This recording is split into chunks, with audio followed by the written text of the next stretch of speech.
네, 반갑습니다. 어, 저번 시간에 이어가지고, 저번 시간이 첫 번째 시간이었고, 예, 오늘은 이제 두 번째 시간입니다. 계속 이런 식으로 갈 겁니다. 순서대로. 한 장씩, 한 장씩. 시간이 얼마나 걸릴지는 저도 모르겠는데, 어, 어, 마무리를 해야 되겠죠? 자, 그러면, 지난 시간에 보면, 요 네모난 박스를 제가 한번 읽어드렸는데, 어, 좀 어려운 말입니다. 이게 법률 용어다 보니까 일단 어, 제가 말씀드리는 부분만 정확하게 이해만 하시면 됩니다. 이해만. 자, 지난 시간에 보면 제일 중요한 말이 이겁니다. 물건과 채권 간의 충돌. 예, 뭐 충돌이 말씀드렸지만 서로 간에 경합하는 건데 물건이 우선이고요. 원칙입니다. 원칙. 그다음에 물건 상호 간의 충돌과 순위. 어, 제한 물건이 소유권의 우선, 먼저 성립한 권리가 우선. 물건 간에는 이제 순위가 먼저 성립한 권리네요. 근데 채권은 무조건 물건이 우선이란 말입니다. 그리고 채권 상호 간의 충돌은 채권자 평등 해가지고 순위가 없어요. 예. 그럼 요것만 보시면은 이제 순서가 나오죠. 예. 물건이 1, 물건 간에는 그 먼저 성립한, 채권은 어 2죠. 근데 채권 자체는 뭐 순위가 없다고 아시면 되고요. 그리고 요 맨 마지막에 보면 법규에 경합해 가지고 어 법이죠. 법끼리도 경합을 합니다. 이걸 법조 경합이라 하는데 주로 일반법, 그다음에 특별법. 그러니까 말씀드렸듯이 민법이 일반법이고요. 특별법은 주택임대차보호법입니다. 그래서 이제 특별법 우선의 원칙이라고. 예. 그러니까 일반법이 있으면 거기에 대해서 특별법이 나오는데요. 먼저 특별법을 적용을 시킨단 말입니다. 예. 뭐 어렵습니다. 근데 이건 뭐 중요한 건 아니고 뒤에 이제 다 나와 있으니까 제가 다 풀어드릴게요. 자, 이 때문에 민법이 제정된 지 60년이 넘었는데 전면적으로 바꿀 수 없고 새롭게 제정된 조문이 그리 많지 않습니다. 그러니까 결국엔 뭐냐면 이렇게 법을 한 만들었잖아요. 법을 만들게 되면 그 뒤로 어, 바꾸면 될 건데 바꿔버리면 예를 들어서 아까 보셨죠? 이제 물건이나 채권의 순위, 물건이 우선이라고 이렇게 순위를 정해버렸지 않습니까? 그렇게 한번 정한 거를 뒤에 바꾸잖아요. 한두 가지가 바뀌는 게 아닙니다. 엄청난 사이에 어, 큰 뭐 혼란, 그렇기 때문에 못 바꾸는 거죠. 그러니까 새롭게 조문이 나올 수가 없어요. 그러면 어떻게 해야 됩니까? 어, 기존의 그 민법을 놔둔 상태에서 새롭게 어, 주택임대차보호법처럼 특별법을 만들어야 돼요. 그 대신에 민법에도 그렇게 크게 영향을 주진 않는데 바꿔도 되는 부분들. 자, 됐고요. 따라서 특별법 우선의 원칙은 동일한 법적 판단 사안이 발생했을 때, 즉 일반법인 민법과 특별법인 주임법이 서로 부딪힌다면 아까 경합 봤죠.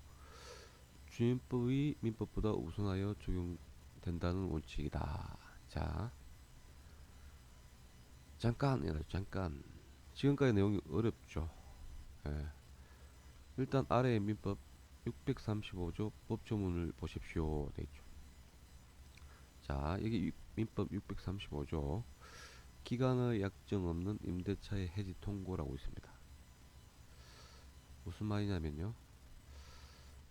기간이 약정이 없다는 거예요. 기간에 약정이 없을 수는 없는데 일단 넘어가시면 됩니다. 임대차 기간에 약정이 없는 때에는 당사자는 언제든지 계약 해지의 통고를 할 수 있다 돼 있죠. 당사자 누굽니까? 임대인, 임차인 둘 다 언제든지 해지 안 한다고 할 수 있다고 통고는 하시죠. 그리고 두 번째 보시면 상대방이 전항이 1항이거든요. 전항의 통고를 받은 날로부터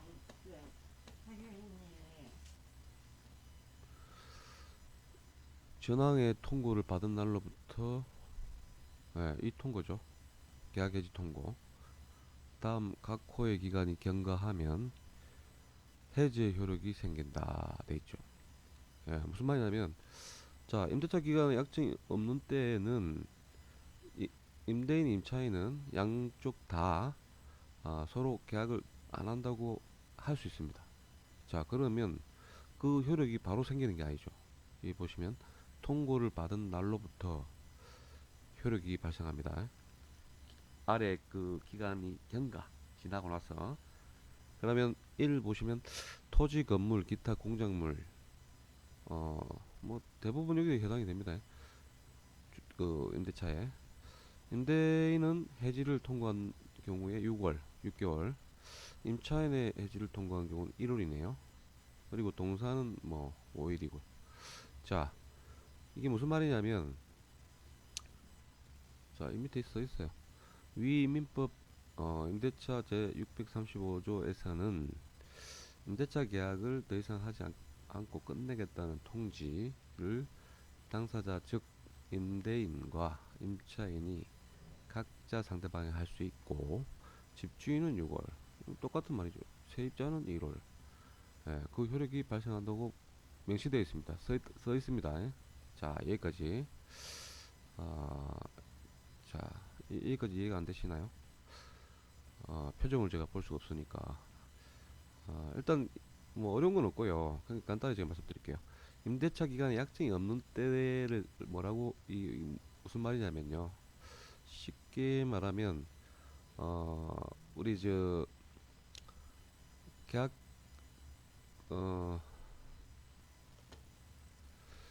계약이 이제 예를 들어서 1년 뭐 2년을 했다고 칩시다. 예. 그러면 지금 현재 현행법상 뭐 주임법에 보면 계약 기간 만료 2달 전에 예, 그 통지를 해야 되죠. 더 이상 안 하겠다고. 근데 만약에 둘 다 임대인 임차인 둘 다 그런 말을 안 하고 그냥 넘겼어요. 예, 맞죠? 그렇게 되면 기간이 끝나면 어떻게 됩니까? 여러분들 뭐 아시는 분들 아시겠지만은 묵시적 갱신이죠. 묵시적 갱신. 묵시적 갱신이면 어떻게 됩니까? 예, 앞전 계약하고 동일하게 계약이 똑같고 유지되고 그리고 기간도 예, 임차 이거는 뭐 뒤에 다 얘기를 말씀드리겠지만은 2년간은 또 연장이 돼 버리죠. 예. 그런 거를 묵시적 갱신을 지금 보면 기간이 없는 임대차 기간 약정이 없는 거라고 보시면 돼요. 묵시적 갱신 이해가십니까? 그럼 예전에도 그런 경우 많았겠죠. 예. 왜 없었겠습니까? 서로가 보통 우리가 생각해 보면 임대차 계약을 체결하고 대부분 사람이 시간이 뭐 한 달 기간을 주고 이렇게 안 하잖아요. 보통 1년이나 2년을 주기 때문에 1년, 2년이 깁니다. 그러니까 양쪽 다 안 챙겨보면 기간을 그냥 넘기는 경우가 많아요. 대부분. 그렇게 되면 나도 모르게 넘어가 버리잖아요. 그러면 임차인이 유리하죠. 왜 유리한지는 말씀드릴게요 나중에. 자 여기서 이제 여기까지 이해되셨죠? 예전에는 주임법 생기기 전에는 예, 그때는 당연히 임대차법을 적용받았으니까 민법에 예전에는 묵시적 갱신일 때는 이런 식으로 했단 말이에요. 임대인도 해지를 할 수 있고 임차인도 해지할 수 있었어요. 그 대신에 기간은 틀리죠.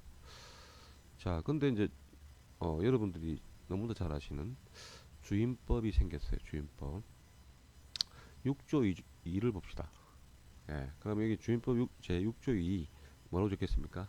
묵시적 갱신의 경우 계약의 해지돼 있죠. 여기는 저 민법에는 이런 내용이 없는데 기간 약정이 없는으로 되어 있는데 여기는 정확하게 좀 일반인들 이 모르니까 기간의 약정이 없는 이게 뭔 뜻이고 이해를 못하니까 딱 명시돼 버렸어요. 이렇게 묵시적 갱신의 경우 계약의 해지돼 있죠.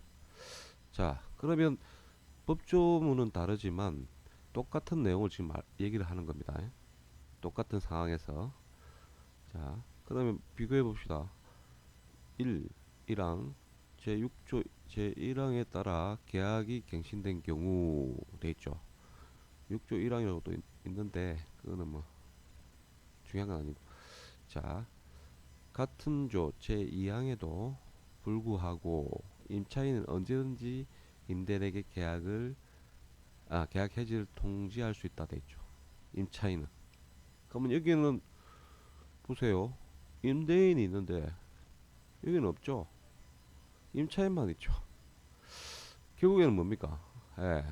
지금 예전에는 민법상에서는 예, 그 임대인도 해지를 할 수 있는 권한이 있었는데 주임법이 생기면서 임대인은 권한이 없어요. 자, 임차인은 언제든지 해지할 수 있죠. 언제든지. 제1항에 따른 해지는 임대인이 그 통지를 받은 날부터 3개월이 지나면 그 효력이 발생한다. 자, 아까 임차인이 해지를 통고한 경우 1개월인데 3개월 바뀌었죠. 예. 이 두 개의 법을 비교를 해보시면 제가 말씀드린 그 특별법 그 우선 적용, 예, 그러니까 그 말입니다. 이게 무슨 말이냐면, 자, 지금 두 개의 법이 경합을 하죠. 민법과 주임법이 경합을 한단 말이에요. 똑같은 내용을 지금 얘기를 하는 거잖아요. 근데 어떤 걸 적용해야 됩니까? 민법을 적용해야 됩니까? 주임법을 적용해야 됩니까? 자, 말씀드린 대로 특별법 우선이잖아요. 그러니까 주임법을 적용하는 거예요. 먼저. 그러니까 이 민법을 적용 안 합니다. 예. 먼저 이걸 적용해 보니까 적용 안 하는 거잖아요.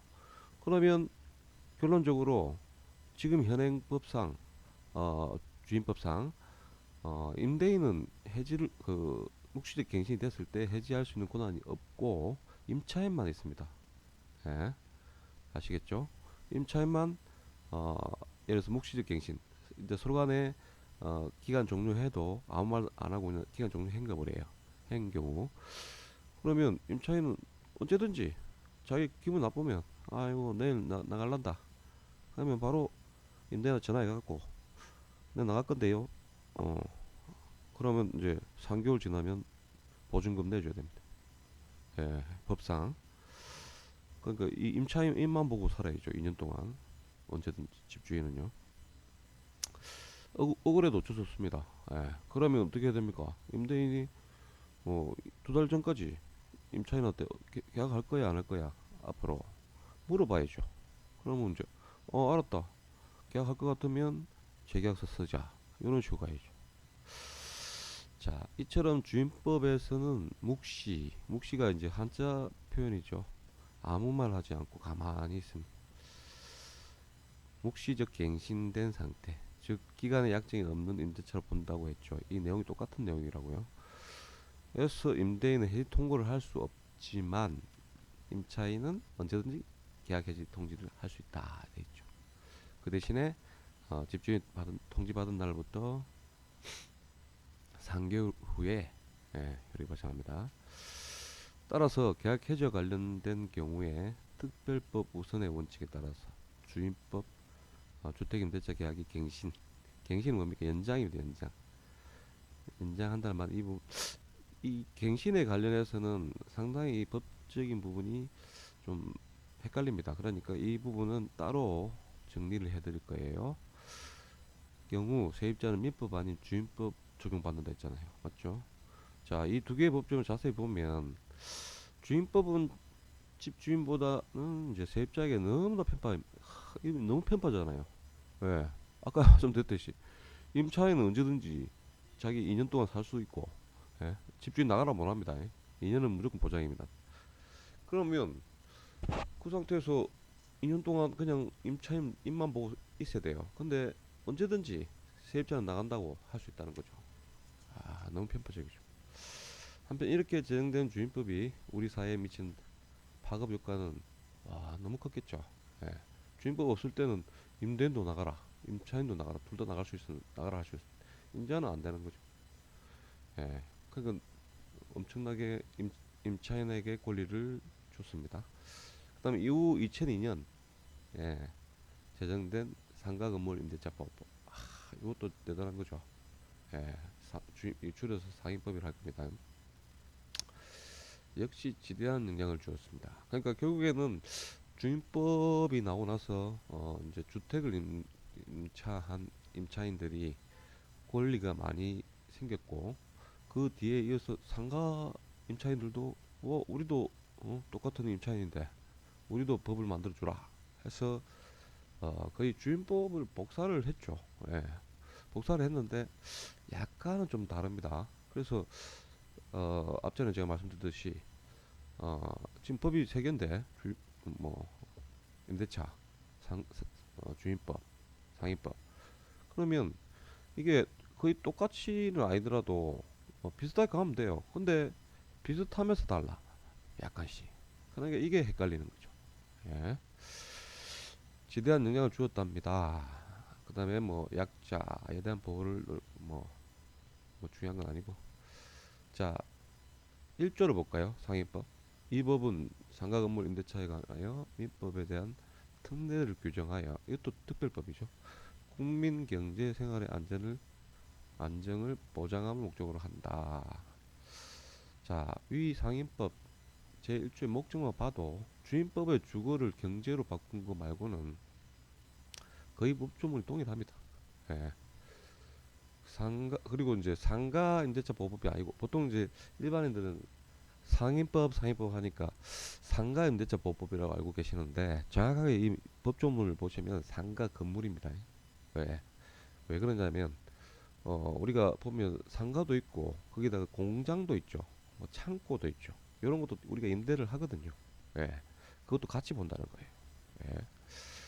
결국에 주임법 제정은 그동안 강자들의 편이었던 법을 그 일부라도 약자의 편을 바꿀 수 있는 큰 원동력이 되었다 할 것입니다. 뭐 이래 좋은 말입니다. 좋은 말. 예. 자, 제2장 임대차 대항력 등 관련법 비교. 대항력은 제가 뭐 첫 시간에 말씀드렸지만은 목차하면서 너무나 중요합니다. 왜 중요하냐면 이 대항력을 만들기 위해서 주임법을 만들었다고 보셔도 돼요.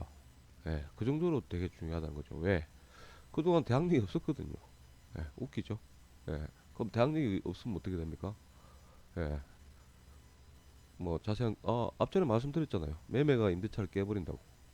예, 그 소유자가 바뀌어버리면 임차인이 나가 해도 할 말이 없었다는 거죠.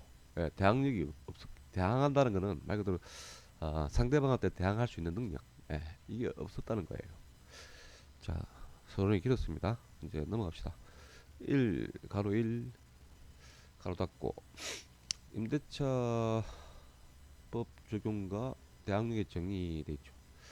자, 이와 같이 사회적 약자들을 위해 만들어져 온 임대차 관련 법들이 하나씩 이제 늘어나죠. 예.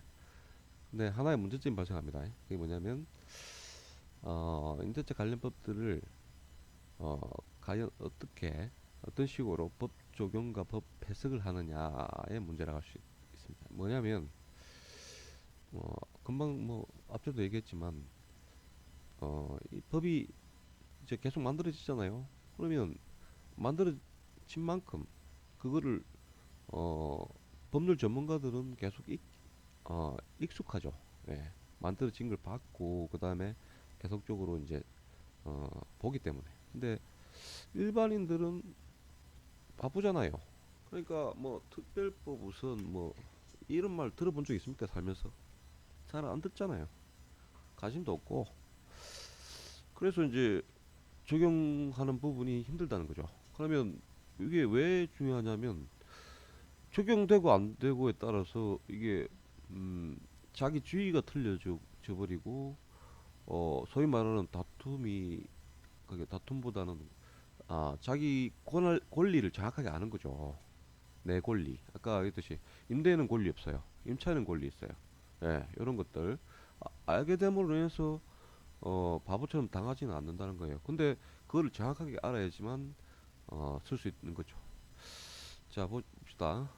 특별법 우선주의에 의한 민법과 주임법이 충돌 시 과연 어떤 법이 먼저 적용하는지 여부와 상임법은 이게 상임법이 좀 특이한데 주임법하고 어, 주임법은 모든 그 임대차 그 임차인한테 이제 적용이 되는데 물론 이제 법인은 안 되는 부분이 있습니다. 법인에 대해서는 다시 좀 말씀드릴 거고요. 근데 상임법은 모든 상가한테 적용이 안 돼요. 상가 임차인한테 무슨 말이냐면 보증금 있죠. 예. 그 보증금에 따라서 좀 다릅니다. 그러니까 정확하게 말하면 환산 보증금이라고 하는데요. 왜 환산이냐면 우리가 보증금 있고 월세가 있죠. 예. 그러면 보증금과 월세를 합해요. 근데 바로 더하는 게 아니고 보증금 플러스 월세 곱하기 100입니다. 예. 무슨 말이냐면 보증금이 예를 들어서 1000만 원이에요.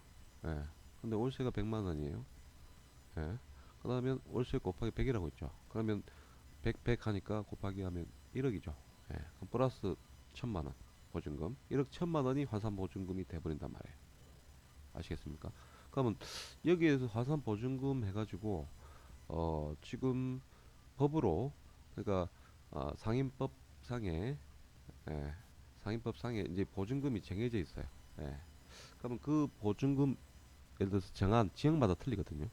그럼 그 정한 금액보다 높으면 이 법에 적용을 못 받는다고요. 상위법에. 예. 일단 여기까지 할게요. 자, 그 중에 근데 보세요. 상위들 적용되지만 대놓고 이하의 상위들입니다. 그러니까 당연히 이상은 안 되면 이하는 되겠죠.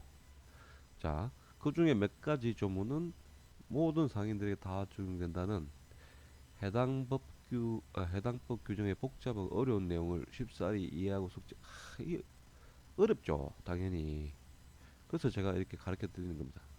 잘난 척 하는 건 아니고요. 자, 이에 필자는 사명감을 갖고 사명감 없으면 이걸 못 합니다, 진짜. 예, 이 법적인 부분에 대하여 가급적이면 법률 초보자. 그러니까 제가 목적은 그래요. 그러니까 지금 법 관련해서 지금까지 뭐 대학을 다녔다든지 아니면 뭐 법 관련해서 뭐 시험을 쳤다든지 이런 분들은 자연스럽게 이 법에 익숙해져 있기 때문에 예, 뭐 금방금방 압니다. 자기들 배웠던 거고 예, 한 번에 시험을 친 사람들은 공부를 했기 때문에 어느 정도 이해력이 있어요. 근데 아예 법을 살아가면서 한 번도 법 자체를 안 배운, 그러니까 말 그대로 책도 안 본 이런 분들은 용어부터 어렵다고 했잖아요. 그러니까 되도록이면 제가 지금 다 풀어 드리려고 합니다. 아예 모르는 그냥 말 그대로 법률 초보자들을 예, 입장에 맞춰서. 자, 먼저 법의 적용 범위라고 있죠. 자, 주임법 제2조 적용 범위라고 되어 있습니다.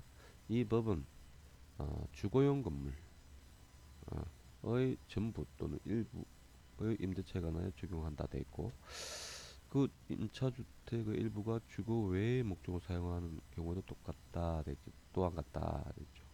그게 무슨 말이냐면 한마디로 주택만 된다는 겁니다. 당연히 주택 임대차 보호법이니까. 예, 맞잖아요. 당연한 말입니다. 그러면 이 법은 대한민국 모든 주거용 건물에만 적용되며 주거용 주택 비주거용 상가냐는 간청에서 우리 그 관공서 가면 어, 그 공적 장부 예를 들어서 건축물 대장 법원에 가면 등기부등본 발급되죠. 거기에서 나타나는 표시를 판단하지 않고 돼 있죠. 예를 들어서 건축물 대장을 떼봤어요. 근데 거기에는 분명히 주택이라고 돼 있습니다. 예. 근데 이걸 적용을 안 한답니다. 이 대법 판례거든요. 그럼 뭐로 봅니까? 실제 용도입니다. 그러니까 예를 들어서 근린 생활 시설로 돼 있는 경우도 있죠, 대장에. 근데 실제 가보면 주인이 그 허가 안 받고 안에 내부를 주택으로 개조를 하는 경우가 있죠. 예. 그러면 그 사람은 뭡니까? 상가를 임차한 겁니까? 아니잖아요. 실제는 주택이잖아요. 예. 그러면 실제 용도로 판단한단 말입니다. 이해가시죠? 그러니까 지금 뭐 무슨 뭐 내가 뭐 부동산 사무소에서 뭐 계약을 하시거나 아니면 개인적으로 계약을 하셔도 대장을 떼보니까 건생으로 돼 있어요. 권리생활시설. 근데 실제는 주택입니다. 예. 그러면 아무 문제 없다는 겁니다. 이해가시죠? 예. 아무런 문제가 없다는 거는 주임법에 적용을 받는다고 해요. 그러면 주임법에 적용받는 모든 권한을 행사할 수 있다는 거죠. 실제 근생으로 권리생활시설 돼 있어도 상가로 돼 있어도 아시겠죠? 따라서 주거용이라면 임차한 주택의 전부 또는 일부를 주거 의외의 목적 상가로 사용하더라도 이런 거예요. 그 전체를 주고 보지만 반대로 비주거용 건물의 일부의 방을 만들어 사용하는 경우에는 이 법의 적용을 받을 수 없습니다. 예를 들어서 여기 예 나오죠. 실제 이런 일이 자, 비구가 임차한 다방 지금은 뭐 다방이 없는데 예전에 많았죠. 다방 안에 보면 이제 좀 쉬려고 조그만 공간이 있죠. 방 같은 거. 그다음에 뭐 이거를 이제 과연 주임법에 주택으로 볼 수 있느냐 하니까 이거는 목조 사용 경우에 해당된다 볼 수 없다고 돼 있잖아요. 예, 이것도 대법원 판례인데. 예, 그러니까 제가 봤을 때는 판단이 그래요. 재판부에서는 어, 예를 들어서 아까 그 먼저 대법원 판례를 봅시다. 그 상가를 실제로 주택으로 썼을 때 전부 다 주택을 본다고 했죠. 근데 지금 상가를 그 중에 일부 방 한 칸을 주임 저 쓴다고 해도 그거를 주택으로 본다 하면 이게 너무 범위가 커지니까 전체 중에 일부잖아요. 예, 그렇게 판단하는 것 같아요. 일단 그 적용 안 됩니다. 그럼 그분은 뭐 어떻게 됩니까? 그분은 상가니까 상가 상위법이 있잖아요. 그게 적용받으면 되죠. 또한 임차한 건물이 깡을 건축으로부터 허가를 받지 않고 이것도 중요한 겁니다. 이 판례도. 그러니까 지금 두 가지예요. 첫 번째 현 그 대장하고 건축물 대장하고 관계 없습니다. 상가로 되어 있다고 해도 건축물 대장상에 실제 주택으로 쓰면 주택입니다. 두 번째 지금 보면 또 대법원 판례인데 임차한 건물이 관할 건축 허가받지 않는 어, 뭐가 그다음에 중개검사 받지 않는 건물 소유권 보존 등기를 마치지 않은 건물 이 법에 적용받을 수 있습니다. 딱 그냥 나와버리죠. 그러니까 뭐 상관없는 거예요. 그러니까 그 첫 번째 내가 그 주임법에 적용받으려고 어, 주임법에 적용받는 물건을 임대차를 하려고 알아봐요. 그랬을 때 첫 번째 이 건물이 무허가다 상관없다는 거죠. 허가 안 받고 지은 집도 정상적으로 주임법에 적용받습니다. 자, 두 번째 등기부등본 떼려니까 등기부등본도 없어요. 예, 무허가는 아닌데 어쨌든 등기부등본이 없어요. 예, 그래도 적용받는다는 겁니다. 예, 좋죠. 예, 그리고 어, 권리생활시설에도 맞는 거죠. 예, 다 봤습니다. 너무나 임차인을 생각하는. 자, 그리고 이제 비주거용 어, 상가 관하여 상인법에서 그 적용 범위를 정하고 있습니다. 돼 있죠. 자, 이게 되게 중요합니다. 이게 어려운 부분이에요. 왜 어렵냐면 자, 일단 읽어드릴게요. 상인법 제2조 적용 범위 돼 있죠. 이 법은 상가 건물 어, 이건 뭐 됐고 의 임대차 목적물주는 뭐 임금무상 대하여 적용한다 해놓고 그러니까 결국에 상가 건물의 임대차에 적용한다 이 내용만 하면 됩니다. 다만 대통령령으로 정하는 보증금을 액을 초과하는 임대차에 대해서는 그러지 아니하다 되죠. 자, 아까 제가 말씀드렸잖아요. 예, 그 환산보증금, 예, 환산보증금을 지역별로 다르게 지금 정해놨다고요. 그게 대통령령으로 정해낸 거고, 자, 2항에 보면 제1항 단서에 따른 보증금액을 정할 때는 해당 지역의 경제 여건 및 임대차 목적물의 규모 등을 고려하여 지역별로 구분하여 규정하되 보증금 외에 차임이 있는 경우에는 그 차임액의 은행법에 따라 아이고 머리야 뭐 이거 뭐 환산 한번 자 고려하여 대통령으로 정하는 비율을 곱하여 환산 금액을 포함하여야 한다 됐죠. 자, 제1항 단서에도 불구하고 뭐 3조, 10조, 아이고 2항, 2, 3 이렇습니다. 요런 부분들이 어렵다는 거예요. 이게 무슨 말이냐면 이 보통 이렇게 그 법을 만드시는 분들이 보면 반복하는 그 내용을 똑같은 내용을 적으려고 안 해요. 왜? 그리고 법이 커지니까 웬만하면 줄이려 하거든요. 그러면 지금 제1항 단서에도 불구하고 대놓고 3조가 뭐냐면 여기 보면 2조가 있죠. 맞죠? 그러면 3조가 또 있겠죠. 예, 3조를 그냥 얘도 명시를 시켜버렸어요. 그 다음에 10조도 있겠죠. 이것도 명시. 2항, 10조의 1항, 2항, 3항 본문 제10조의 2, 제10조의 8. 그러면 일일이 그 해당 조문을 찾아봐야 돼요. 이해가시죠? 어떤 거라고 모르겠고 규정 및 제19조 제1항의 단서에 따른 보증금액을 초과하는 임대차에도 적용된다. 여기서 중요한 건 뭡니까? 이겁니다. 보증금액을 초과하는 임대차에도 적용된다. 무슨 말인지 모르겠는데 일단은 지금 보세요. 위에 보면 대통령령으로 정하는 보증금 초과하는 임대차에 대해서는 분명히 적용 안 한다고요. 상해법이. 이해되죠? 예. 그러면 내려 봅시다. 분명히 보증금 초과하는 임대차 적용 안 된다고 했어요. 근데 1항의 단서에도 불구하고 이게 단서거든요. 다만 여기에도 불구하고 요것들은 적용받는다. 보증금 초과하는 임대차 적용된다 이 말입니다. 여기가 이해되시죠? 요것들이 뭔지가 이제 중요한 요거 아시겠죠? 그러니까 의미가 있어요 이 법이. 그러니까 제 개인 생각에는 그냥 그 주임법처럼 어 그냥 모든 사람들한테 적용을 시키면 될 건데 왜 이렇게 만들어 만들을 갑자기 발음이 안 나. 만든 이유가 뭘까요?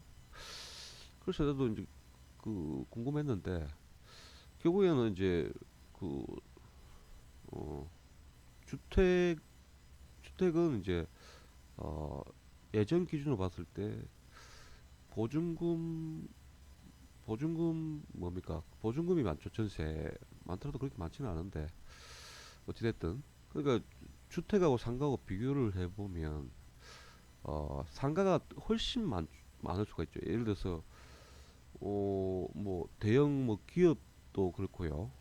뭐 기업이 자기 건물만 있는 거 아니잖아요. 어, 남의 빌딩에 세대로 사는 경우 많지 않습니까? 그러면 월세가 한 달에 뭐 5천만 원? 뭐 이렇게 될 수도 있어요. 예.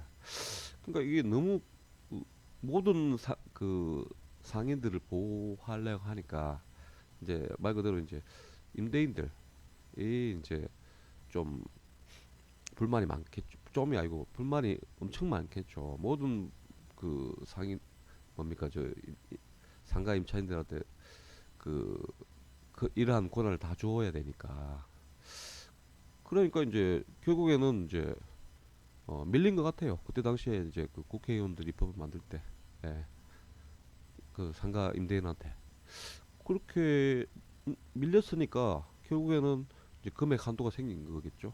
예, 일정 금액.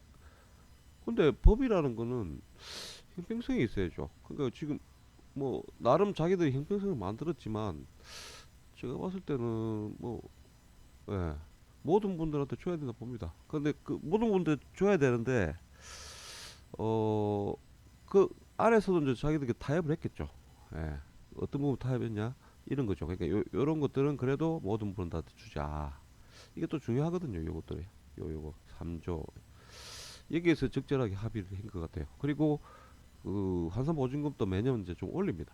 예, 지역별로 계속 올리기 때문에 어느 정도 좀 이해는 되는데 그래도 제 생각이 제 개인적인 생각입니다. 예. 그러니까 아예 이런 거 없이 그냥 전부 다 예. 그 모든 상가 임차인들은 예, 상위법 적용 받는다. 이렇게 됐어야죠. 그게 맞는데 그러니까 이게 또 별도로 이렇게 공부를 해야 되잖아요. 공부를 따라서 일반인들 이게 헷갈리잖아요. 예. 뭐 중요한 건 아닙니다. 자, 위 법조문만 보면 상위법 상위 적용 범위는 주임법보다 다소 복잡한 느낌. 복잡하죠. 지금 이거 보이세요. 앞전에 요거 요 적용 범위 요까지 땡인데 야든 몇 자입니까 이거 도대체. 예, 복잡하잖아요. 예.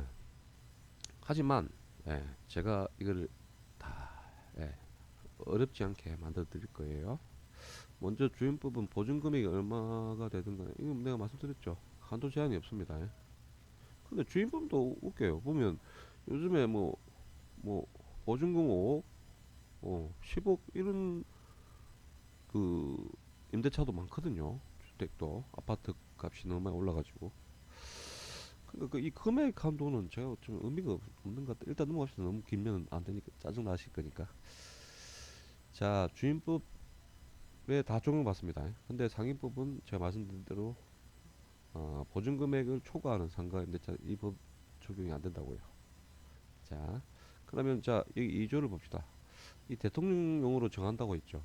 예. 그 보면 이제 제 2조에 뭐라 나와 있는지 적용 범위 해가지고 이거는 상위법 시행령입니다. 시행령. 대통령령이 시행령이라. 자, 1항에 보면 상가 건물 임대차 보호법 제 2조 1항 단서에 대통령 정하는 보증금액 아까 나와 있죠 이게.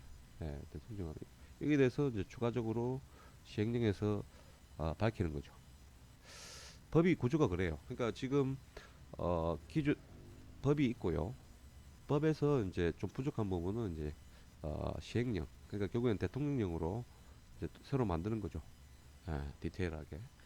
보시면은 지금 1, 2, 3, 4 돼 있죠. 서울 봅시다. 9억. 무슨 말입니까? 9억까지는 9억까지입니다. 정확하게. 9억까지는 상위법 적용하되 9억 1원부터는 적용 안 받는다고요. 이해가시죠? 간단하게 그냥 말씀드릴게요. 자, 그 밖의 지역 비교 많이 되죠. 서울은 9억이고 그 밖의 지역은 3억 7천만 원입니다. 예. 그만큼 뭐 가격이 틀리니까 이거는 이해돼요.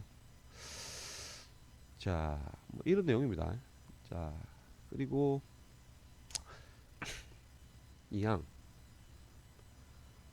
어, 법 제2조 2항의 규정에 의하여 보증금 외에 차임이 있는 경우의 차임액은 월 단위의 차임액으로 한다. 뭐 당연한 거고. 3 대통령 정하는 비율이라면 1분의 100분의 1. 뭐 중요한 건 아닙니다. 자, 내려오시면 한산 보증금 제가 설명해드렸죠. 예, 나오죠.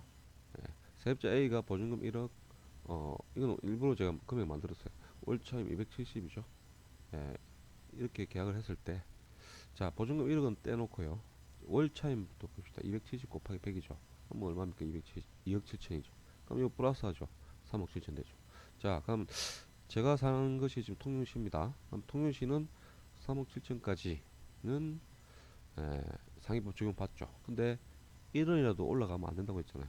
예, 그러면 상위법 적용 못 합니다. 여기까지 이해되시죠? 예.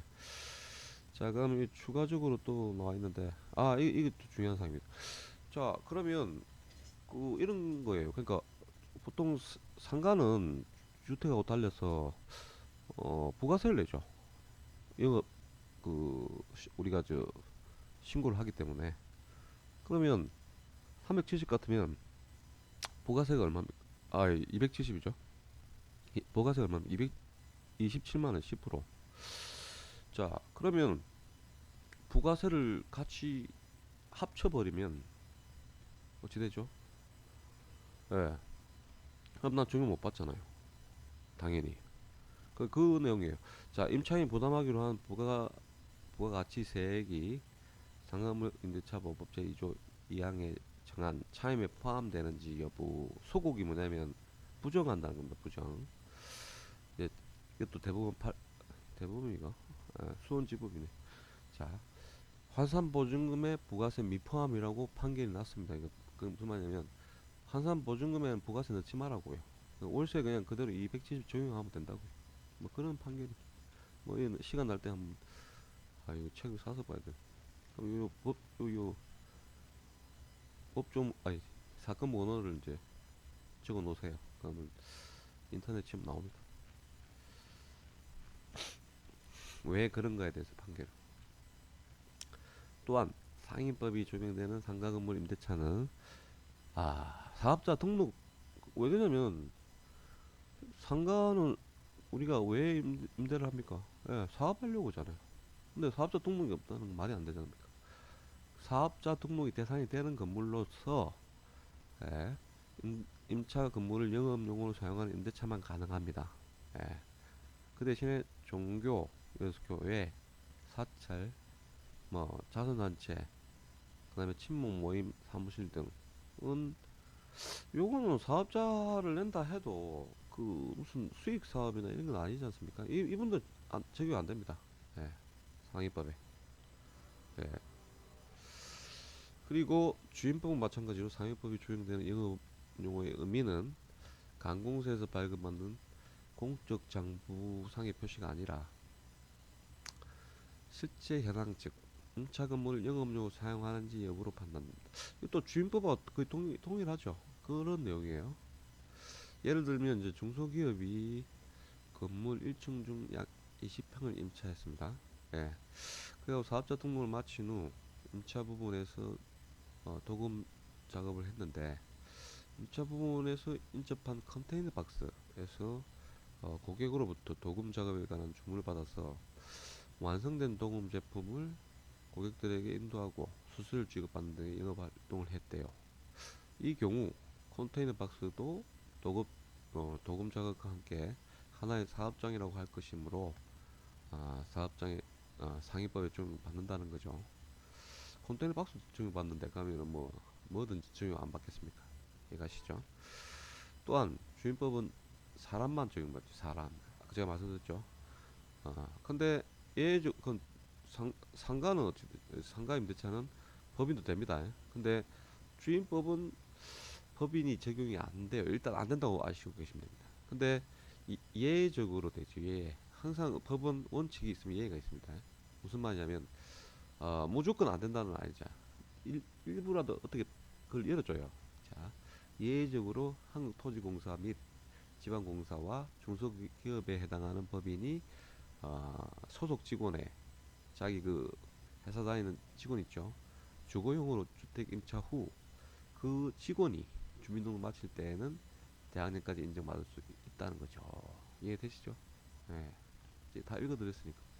상위법은 법인도 적용 대상이며 일시사용 임대차는 주인분과 동일하게 상위법 적용받습니다. 그 일시사용 뭐냐면 단기 이런 사람들은 임대차 해도 주인법 상위법 다 적용 원합니다. 그리고 등기하지 않은 전세, 채권적 전세, 이게 올전세 얘기합니다. 올전세. 주인법과 상위법 둘 다 적용됩니다. 이 채권적 전세는 뭐냐면 그러니까 월세 안 내는 올전세 있잖아요. 소위 말하는 그런 것은 전 세계적으로 우리나라만 있습니다. 대단한 나라입니다. 그럼 다른 나라는 어떻게 합니까? 다 월세 받죠. 그냥 약간의 그 보증금을 월세가 밀릴 수 있으니까. 근데 우리나라는 그러니까 말 그대로 전세 건물 한 방에 줘버리고, 그 대신 월세를 안 주죠. 근데 이게 문제가 많이 되는 부분이 자기 전 재산이라는 거예요. 이것 때문에 이제 문제가 많이 생기는 거죠. 이렇게 줘버리면, 예를 들어서 경매에서 날라버리면 자기 돈 예를 들어서 못 받으면 이거 어떻게 해야 됩니까? 길바닥에 앉아야 되지. 그것도 그렇고 앞전에 그 주임법 생기기 전에는 어떻게 했습니까? 매매가 임대차 깨버렸죠. 그러면 그 기존 소유자한테 그러니까 바뀐 소유자도 못 받아요. 그러면 기존 세입자 임대인 찾아갖고 잡아갖고 족치해야 됩니다. 근데 이미 돈 다 날렸으면 끝이죠. 자, 이런 일이 있었고요. 상가 중에도 이제 올전세가 한 번씩 있습니다. 잘 없는데 있더라고요. 이 또한 상해법에 적용받아서 경매절차에서 배당 뭐 이 부분이 중요합니다. 배당, 우선 채권, 최우선 변제권. 이 부분은 뒤에서 다 설명해 드릴 겁니다. 마지막으로 이 부분이 제일 중요한 부분인데 막 너무 지금 좀 길어서 45분이면 제가 여러분들 힘들 것 같으니까 여기서 끊을게요. 다음 시간에 요 뒷부분 여기서부터 이제 시작하겠습니다. 고생하셨습니다.